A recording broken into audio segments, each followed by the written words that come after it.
Hello, colleagues in Tennessee. My name is Amanda Jansen, and I'm a professor in the School of Education at the University of Delaware.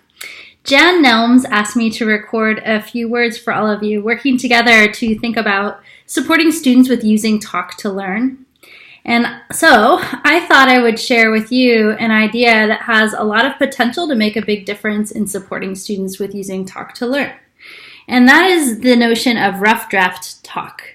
Rough draft talk. So the idea of letting students know that when they share their thinking in math class or any other subject, I'm a math educator, when they share their thinking in class, they can share it in the form of a rough draft.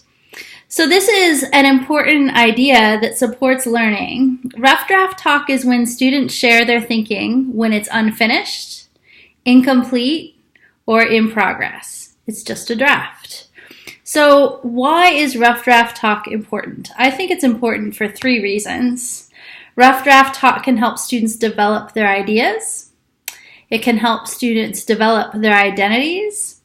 And rough draft talk can support ongoing learning. So first, with developing ideas.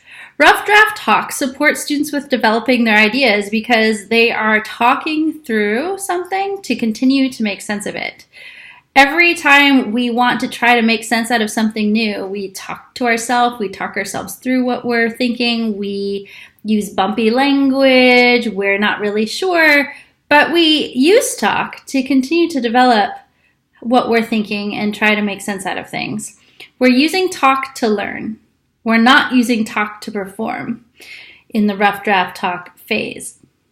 I've spent a portion of my time as a researcher as a professor, and one of the lines of research I've conducted is interviewing lots and lots of people, whether it's middle school students or adults or high school students, about what it feels like to be asked to share your thinking during a whole class discussion. And one perspective out of multiple ways of thinking about this is that when you're called upon to share your thinking, students will often think about this as a time to perform, to show people that I'm correct, to show people that I'm smart. This sounds more like a final draft. And when I'm sharing a final draft, learning is basically over. I'm displaying what I know.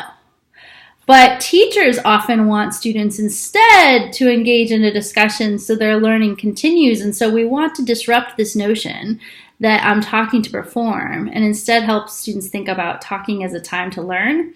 And if we invite the talk as rough draft talk, we say we want students to share their rough draft talk, that suggests to them that sharing their ideas in progress is an important thing to do. So develop ideas through talk.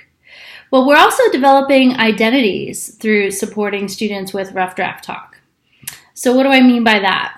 Well, we help students feel comfortable with who they are when they're sharing their ideas when they're not sure in the rough draft space. It normalizes the idea that everyone has to talk through something to make sense out of it. This is normal. It's not weird if you're not quite sure when you're talking something through. This is what everyone does. It's also developing students' identities by when students share their rough drafts and you point out in the rough draft how their ideas have potential, the strengths in these emerging ideas, that gives someone a boost of intellectual competence. It helps them feel valued. Rough draft talk can also develop students' identities by providing a degree of academic safety. You're letting students know that it's okay to share their drafts. And then they can do things like students will start to tag their talk. They'll say, oh, this is just my rough draft. I'm not quite sure yet. And that will allow them to feel safer to share their ideas when they're not quite sure yet. So rough draft talk can help students develop their identities. Rough draft talk also supports ongoing learning. Certainly, we don't want students' ideas to remain in the rough stage. We want their ideas to continue to be refined, to be crystallized, to make new connections, for their ideas to grow.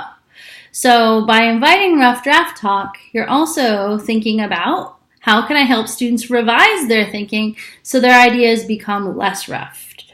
Rough drafts are meant to be revised, so we can work with students to revise those initial ideas as well.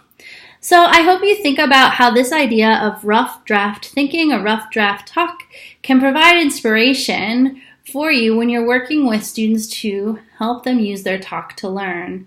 What strategies can you use, and how is using the concept of a rough draft in discussion form useful in that endeavor?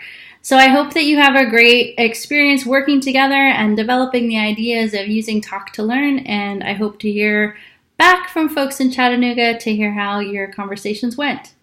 Thanks for listening. And Jan and Jamie have an article that I've written about rough draft talk that I hope they'll share with you.